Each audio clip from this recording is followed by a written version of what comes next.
Hello everyone, तो welcome back student. आज हम करेंगे जो हमने पीछे किया था पार्ट नंबर 5 का ए भाग, आज हम करेंगे बी भाग। इसमें 4 एप्लीकेशंस थी, तो हमने 2 एप्लीकेशन पहले वाले पार्ट में की। अब 2 एप्लीकेशन के साथ इसकी लिमिटेशंस देखेंगे कि डायमेंशन फॉर्मूले की लिमिटेशंस क्या होती हैं। ठीक है, तो ज़्यादा टाइम वे न करते हुए चलते हैं कि थर्ड जो एप्लीकेशन है, to drive the relation between different quantities. अब क्या बोल रखा है कि आपको अलग अलग क्वांटिटी दे दी जाए, 2-3 क्वांटिटी आपको मिला के दे दी जाए और बोलने कि इनके बीच रिलेशन बनाओ, तो आप कैसे बनाओगे। ये इंपॉर्टेंट है क्योंकि इसमें प्रीवियस में बहुत सारे नीट है, आईआईटी पे क्वेश्चन आए हुए हैं। हर साल कोई ना कोई क्वेश्चन पूछा जाता है इसका मदद करके, इस क्वांटिटी का मदद करके। तो इसको आप अच्छे से समझ लीजिए कि कैसे डिराइव करते हैं। जो आपको आकाश में या फिर आप एलन में जाके या हेलिक्स में जाके पैसे दे के इतना कोर्स लेते हो, मैं सेम कंटेंट आपको यहाँ पे दूंगा बिल्कुल फ्री में। ठीक है, तो to derive relation between different quantity, ये मैंने पहले इसलिए लिखा है क्योंकि अगर मैं साथ साथ लिखता हूं तो बहुत सारा टाइम खराब हो जाता है, वीडियो लंबी बन जाती है। कंटेंट इतना ज्यादा नहीं होता, उसके हिसाब से वीडियो लंबी बनती है, इसलिए मैंने पहले लिखी है। तो चलिए स्टार्ट करते हैं। To derive relation between different quantity by use of homogeneity we can deduce the relation, यानी कि हम किसका यूज करेंगे, प्रिंसिपल ऑफ होमोजेनिटी का यूज करेंगे। उसने क्या बताया था कि उसने बताया था कि एक साइड में जो होती है फिजिकल क्वांटिटी, जैसे यहाँ पे फोर्स है, दूसरी साइड में जो भी फिजिकल क्वांटिटी होगी उनके डायमेंशन फॉर्मूले सेम होने चाहिए। ये पीछे वाले लेक्चर में मैंने बता दिया था। कोई बच्चा आज की वीडियो में नया हो तो डिस्क्रिप्शन में लिंक है, जाके देख सकते हो आप। ठीक है, तो इसके बेस के ऊपर एग्जाम्पल के द्वारा हम इसको समझेंगे कि कैसे हमें इसको करना है। तो एग्जाम्पल क्या है, derive the relation of A centripetal force. Centripetal force का रिलेशनशिप हमें क्या करनी है, डिराइव करनी है। तो इससे पहले मैं बता दूं कि जो सेंट्रीपिटल फोर्स होती है ना, उसकी रिलेशन होती है mv² बाय में r। ये रिलेशन होती है सेंट्रीपिटल फोर्स की। हमें इस रिलेशन को डिराइव करके दिखाना है, और हमारे पास ये सब नहीं गिवन है, ये गिवन नहीं है, ये मैंने आपको वैसे बता दिया। हमारे पास केवल ये चीज गिवन है, यहाँ पे ये दे दिया इन्होंने कि f is directly proportional to m की पावर a, v की पावर b और r की पावर c। ऑफ कोर्स सी बात है, ये एप्लीकेशन है डायमेंशन फॉर्मूले की, तो उसी का यूज होगा। मैं यहाँ पे आप इसको करके दिखाता हूँ, यहां से हम इसको करेंगे। देखिए, इसका जो एग्जांपल है इसका सॉल्यूशन हम करेंगे। क्या कहता है कि force is directly proportional to m की पावर a, v की पावर b, r की पावर c, ये बोल रखा है। अब आपको क्या करना है, जब ये थर्ड एप्लीकेशन करोगे तो आपको प्रत्येक का डायमेंशन फॉर्मूला पता होना चाहिए। फोर्स का भी पता होना चाहिए, मास का भी पता होना चाहिए, वेलोसिटी का भी पता होना चाहिए, और r है रेडियस। यहाँ पे f है फोर्स, m है मास, v है वेलोसिटी, r है रेडियस। तो सबके डायमेंशन फॉर्मूले आपको पता होने चाहिए, तभी तो इनकी एप्लीकेशन है। तो फोर्स का डायमेंशन फॉर्मूला क्या होता है, ml_t-2, आपको सिखाया था पहले वाले लेक्चर में। वेलोसिटी का डायमेंशन फॉर्मूला L_t-1, मैंने ये भी बताया था। r का डायमेंशन फॉर्मूला क्या होता है, L होता है। ठीक है, ये सब के डायमेंशन फॉर्मूले मैंने लिख दिए। फोर्स होता है मास इंटू एक्सेलरेशन, ठीक है ना, तो मास का m, एक्सेलरेशन का L_t-2, और m का डायमेंशन फॉर्मूला b क्या होता है, m होता है। अब ये सारी चीजें इस इक्वेशन में बना दीजिए, मैं यहीं पे लिखूंगा, कोई ज्यादा बड़ा काम नहीं करूंगा। सबसे पहले mL_t-2, ये इस फोर्स का लिख दिया, इज इक्वल टू मैं m की पावर a, ये लिख दिया। v का फार्मूला है L_t-1, इसकी पावर b, r का डायमेंशन फॉर्मूला L, इसकी पावर c। अब मैं इसको सिंप्लीफाई करना चाहता हूं, तो mL_t-2 इज इक्वल टू, मैं देखिए यहाँ पे है m की पावर a।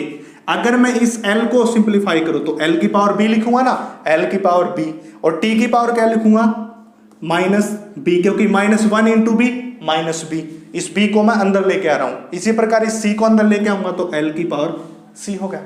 अब नेक्स्ट स्टेप में क्या होगा, mL_t-2, इसकी पावर 1, इसकी पावर 1 है, यहाँ पे ऐसे लिखो चाहे 1 पावर लिखो, दोनों एक ही बात होते हैं।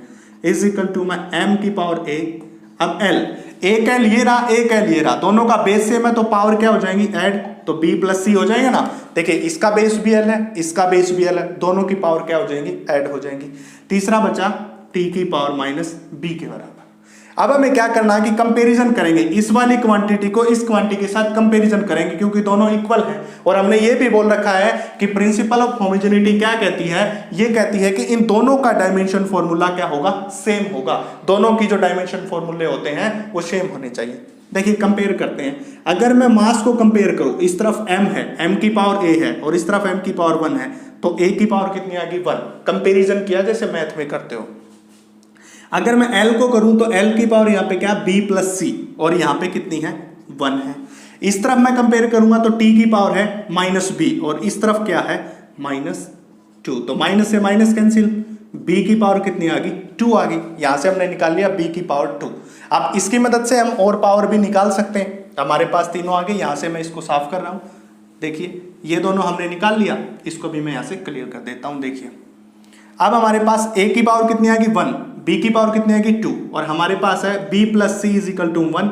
अगर मुझे c निकालना तो 1 माइनस b की पावर रख लीजिए 1 माइनस 2, तो ये कितना बचेगा -1 बचेगा।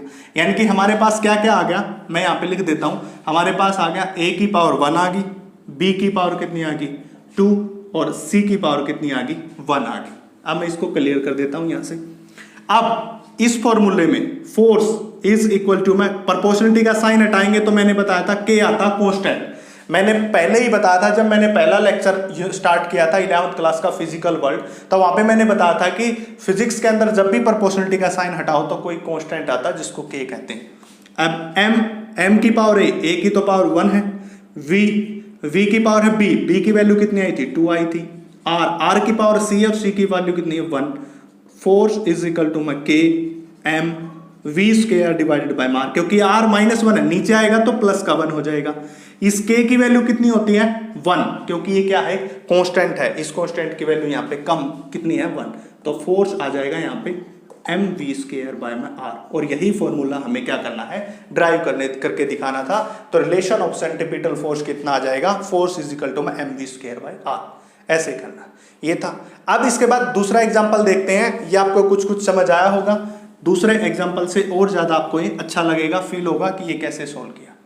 दूसरा एग्जांपल क्या कहता है कि प्लेनेट मूव्स अराउंड द सन, यानी कि आपको पता है कि कोई भी प्लेनेट है, हमारी अर्थ है, वो भी सन के सूर्य के चारों ओर चक्कर लगाती है, अपने छोटी क्लास में पढ़ा है, ठीक है। इन द ऑर्बिट, ऑर्बिट में ही घूमती है। It's time period T, time period कितना टी इज डिपेंड्स अपॉन, ऐसे ही क्वेश्चन मिलेंगे। इन्होंने बोल रखा है कि जो प्लेनेट्स हैं वो क्या कर रहे हैं, सन के चारों ओर चक्कर काट रहे हैं ऑर्बिट में, और उसमें जो टाइम पीरियड टी है वो डिपेंड करता है किसके ऊपर, रेडियस आर, मास एम, और जी है ग्रेविटेशनल कांस्टेंट। फर्स्ट लेक्चर में बताया था, वहां पे आप जाके देख सकते हो, पूरी प्लेलिस्ट है ये, तो वहां पे जी को ग्रेविटेशनल कांस्टेंट कहा था। तो क्या बोल रहा है ये, टी डिपेंड कर रहा है डायरेक्टली प्रोपोर्शनल किसके डिपेंड, आर के ऊपर रेडियस, मास के ऊपर एम दूसरा, और तीसरा जी ग्रेविटेशनल कांस्टेंट। ऐसे अब हमें वही काम करना है, मैं इसके ऊपर ए लिख देता हूं, इसके ऊपर बी, इसके ऊपर सी, जैसे यहां पे किया था ना, एम के ऊपर ए, वी के ऊपर बी, आर के ऊपर सी, ऐसे ही। तो T is directly proportional to R की पावर A, M की पावर B, G की पावर C, ऐसे ही। अब हमें इन सब के डायमेंशन फॉर्मूले पता होने चाहिए, जैसे वही किया था।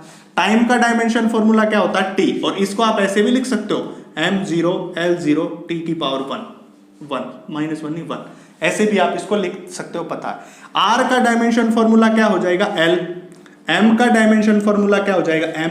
अब हमें पता करना ग्रेविटेशनल कांस्टेंट का डायमेंशन फॉर्मूला, पहले तो आपको याद होना चाहिए, अगर आपको याद नहीं है तो मैंने निकालना सिखाया था, फोर्स इंटू आर का स्क्वायर डिवाइडेड बाय में m1 m2, कहां से आया, फोर्स इज इक्वल टू में जी m1 m2 बाय में आर का स्क्वायर। अब f इंटू आर स्क्वायर ऊपर, जी यहाँ पे बचेगा, m1 m2 आ गया नीचे। देखिए जी, फोर्स का डायमेंशन फॉर्मूला ml t-2, सबको पता है। डिस्टेंस का m स्क्वायर, m को m स्क्वायर करेंगे, ये m स्क्वायर जाएगा तो माइनस का हो जाएगा, यहाँ पे क्या है प्लस का 1, ये माइनस का 1, तो यहाँ पे क्या बचेगा m -1 ऊपर जाके, l into L square, l का क्यूब, और t-2, ये हो गया, ठीक है। ये सब के फार्मूले आपके पास अब आ गए। सब के फार्मूले आने के बाद इस फार्मूले में हम पुट करेंगे m0 L0, यहाँ पे लिख देता हूं मैं, m0 L0 t की पावर 1 इज इक्वल टू, इसको इक्वल टू लिख सकते हो आप, कोई मैटर नहीं है, r तो l की पावर a, ये लिख दिया, m की पावर b, g का डायमेंशन फॉर्मूला है m की पावर -1, l की पावर 3, t की -2, और इसकी पावर c। इसको सोल्व करेंगे, देखिए इसको सोल्व करेंगे तो हमारे पास l की पावर a, m की पावर b, और m -1 into c -c, l की पावर 3c, t की पावर -2c। अब आपको पता होगा इस c को इस ब्रैकेट के अंदर लेके आ गया। अब देखिए क्या बनेगा नेक्स्ट में, मैं आपको बता देता हूं। अगला बनेगा m की पावर 0, l की पावर 0, t की पावर 1, ये वाला इज इक्वल टू में एल, एल में ए ये रहा और 3c ये रहा, तो a प्लस में 3c हो जाएगा। फिर m में चलो, m में कौन है, b है और माइनस c है, तो b माइनस c। अब t में चलो, t में केवल माइनस 2c ही है और कुछ भी नहीं है, ठीक है। t में कौन है, माइनस 2c है। और हमें यहाँ पे शो क्या करना, t square is directly proportional to r cube, ये शो करना हमें यहाँ पे। देखिए क्या होगा अब आगे क्या होगा, यहाँ पे कंपेयर करेंगे। जैसे पीछे वाले में क्या किया था, कंपेयर। पहला स्टेप क्या है, सबके डायमेंशन फॉर्मूले लिखे। दूसरे स्टेप में इस फॉर्मूले में सबके डायमेंशन फॉर्मूले लिखे। तीसरे स्टेप में इस सी को जो भी पावर है अंदर लेके और हमें सेपरेट आउट कर लिया। अब स्टेप में कंपेयर करेंगे, a प्लस में 3c l की पावर, और l की पावर यहाँ पे कितनी है, 0। m की पावर कितनी है, b माइनस c, और यहाँ पे कितनी है, 0 है। अब t की पावर इस तरफ कितनी है, माइनस 2c, और इस तरफ कितनी है, 1 है। तो यहां से c निकालोगे तो माइनस 1/2 हो जाएगा, यानी कि c की वैल्यू माइनस 1/2 आ गया। अब देखिए इसी का सोल्व करेंगे। अब नेक्स्ट में क्या करेंगे, यहां पे अगर मैं इसको देखूं तो b किसके बराबर होता है, c के बराबर, यानी कि b इज इक्वल टू में c, तो b हम निकालेंगे, c की वैल्यू पुट कर देंगे माइनस 1/2, यह भी माइनस 1/2। अब हमें इसका सोल्व करके किसकी वैल्यू निकालनी, a की। मैं इसको यहां से इसको साफ कर देता हूं, इसका कोई काम नहीं है अब हमारे पास, ठीक है। सोल्व करेंगे, यहां पे देखिए a प्लस में 3c इज इक्वल टू में 0, a is equal to minus 3c। यहां पे लिख लेता हूं, b की पावर माइनस 1/2, c की पावर माइनस 1/2 आ गया, ठीक है। अब इसको साफ कर देता हूं, तो a is equal to minus 3 और c की पावर कितनी है student, minus 1/2, minus minus plus 3/2, तो a की पावर कितनी आ गई, 3/2 के बराबर आ गई।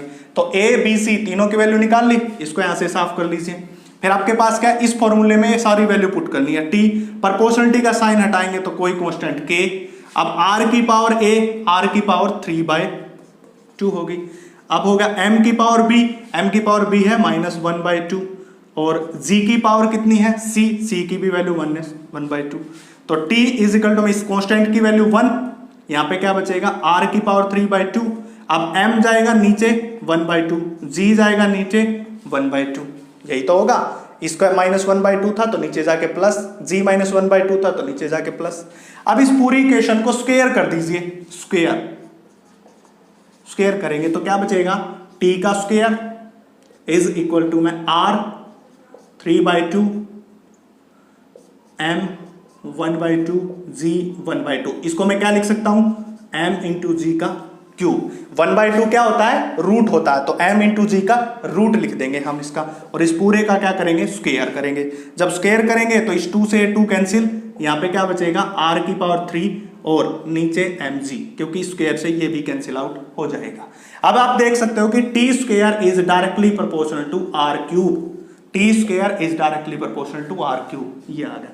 और ये प्रोपोर्शनलिटी का साइन कौन है, mg है, ये कौन है, mg, ये कांस्टेंट है mg, तो t square is directly proportional to r cube, ये आ गया दूसरा इसका एग्जांपल, ठीक है। अब ऐसे आपको इसकी प्रैक्टिस करनी है। ये मैंने वो एग्जांपल किए हैं जो कि आपको सीबीएसई बोर्ड में आए हुए या किसी पीछे वाले एग्जाम में आए हुए हैं। ये एक सिंपल एग्जांपल हमने लिया था समझाने के लिए, ये किसी बोर्ड में आया हुआ था।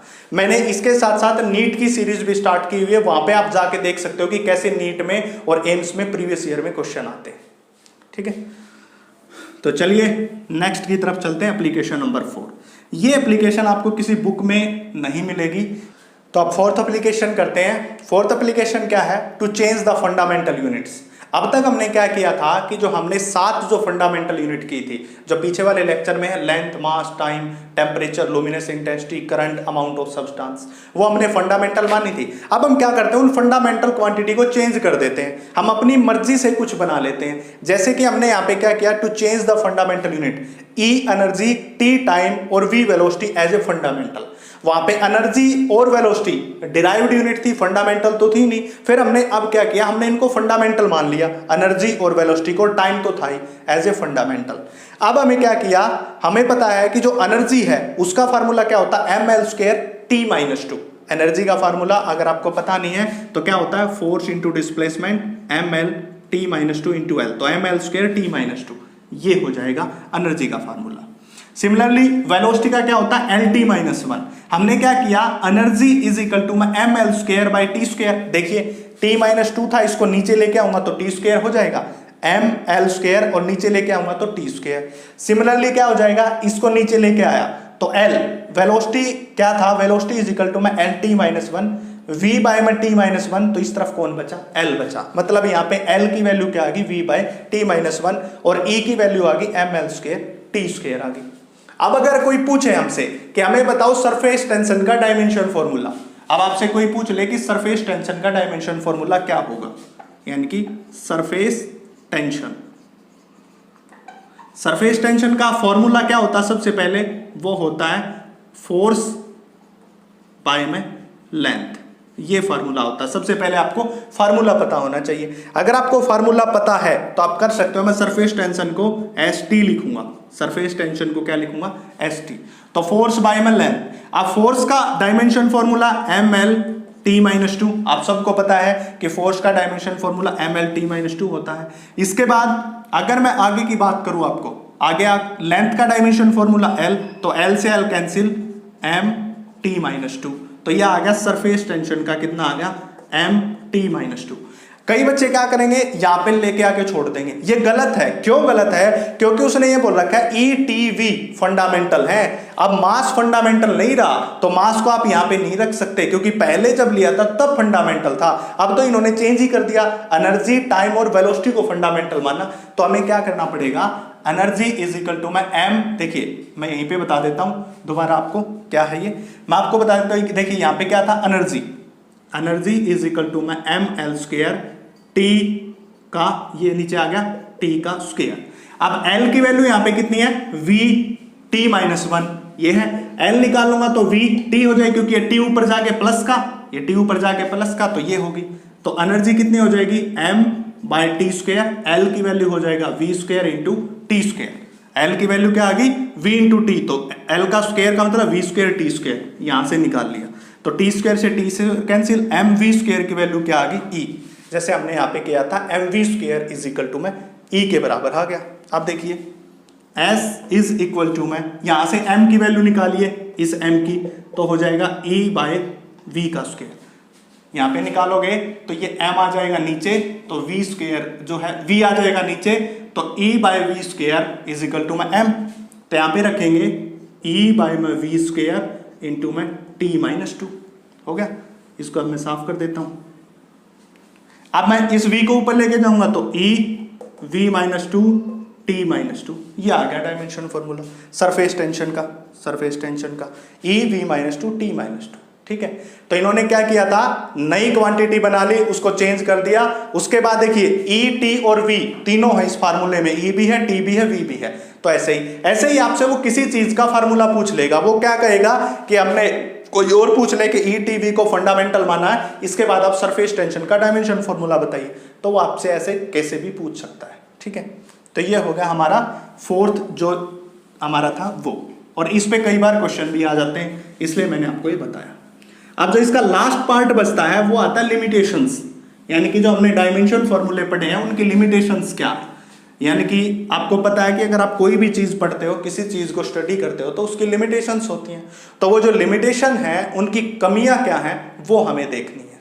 अब देखिए सबसे पहली कमी क्या है इसके अंदर, limitation, this method does not give information about dimensional constant. ये जो डायमेंशनल कांस्टेंट होते हैं उनके बारे में कोई इंफॉर्मेशन दे, इसका बात क्या है वो समझिए। देखिए जी क्या होता है, ग्रेविटेशनल कांस्टेंट। अब आपको पता है कि ग्रेविटेशनल जो कांस्टेंट है उसकी डायमेंशन होते हैं, ग्रेविटेशनल कांस्टेंट के डायमेंशन होते हैं। अभी अभी निकाला था हमने, जो हमने पहली जो एप्लीकेशन की थी, थर्ड एप्लीकेशन, उसके दूसरे पार्ट में जी की वैल्यू निकाली थी डायमेंशन फॉर्मूला, तो वो आ गया ग्रेविटेशनल कांस्टेंट है। अब इसने इस फॉर्मूले के बारे में कोई इंफॉर्मेशन नहीं दी, इसके डायमेंशन के बारे में कोई इंफॉर्मेशन नहीं दी। अगर इसके अलावा अगर कोई कह दे आपको सिग्मा, जिसको क्या कहते हैं, पोइजे रेशियो कहते हैं, पोइजे रेशियो कहते हैं, ये भी तो एक कांस्टेंट है, सिग्मा भी तो एक कांस्टेंट है, पर इसकी क्या है, कोई डायमेंशन नहीं है, ये डायमेंशन लेस है। देखिए मैंने दो एग्जांपल दिए, एक तो ग्रेविटेशनल कांस्टेंट, एक सिग्मा जिसको पोइजे रेशियो कहते हैं, ये दो कांस्टेंट है। इसके तो डायमेंशन है, इसके डायमेंशन नहीं है। तो ऐसा कैसे हो सकता है कि कुछ कांस्टेंट ऐसे हैं जिनके डायमेंशन हैं पर कुछ ऐसे हैं जिनके डायमेंशन ही नहीं है। तो इसलिए इसकी कोई इंफॉर्मेशन नहीं दी थी, इसलिए हमने लिया कि this method does not give information about dimensional constant. ये जो डायमेंशनल कांस्टेंट है इसके पास डायमेंशन क्यों आए इसके बारे में कोई जानकारी नहीं थी। अगर उसके पास थे तो इसके पास भी होने चाहिए थे, पर है नहीं इसके पास। Second, y is equal to में a sin omega t plus delta, s is equal to में ut plus half I T square, ये रिलेशन डिराइव नहीं कर सकते। अभी देखिए जो यूनिट नंबर जो एप्लीकेशन नंबर 3 बताई थी उसमें हमने क्या किए थे, रिलेशन को डिराइव किया था। जैसे कि मैंने कहा था कि force is directly proportional to m की पावर a, v की पावर b, r की पावर c। थर्ड एप्लीकेशन का पहला एग्जांपल लिया था। अब इस एप्लीकेशन में आपको एक चीज देखने को मिलेगी, मैंने यहां पे सिर्फ मल्टीप्लीकेशन लिया है, m गुणा v गुणा r, प्लस लिया है, माइनस लिया है नहीं। या तो मैं क्या ले रहा हूं, या हम यहां पे क्या ले रहे हैं, मल्टीप्लीकेशन यूज कर रहे हैं। अगर हमारे पास ये फार्मूला डिराइव करना आ जाए, कोई कहे कि डायमेंशन का यूज करके ये फार्मूला डिराइव करो, तो नहीं होगा। कोई कहे ये फार्मूला डिराइव करो किसी ट्रिग्नोमेट्रिक फंक्शन का, तो नहीं होगा।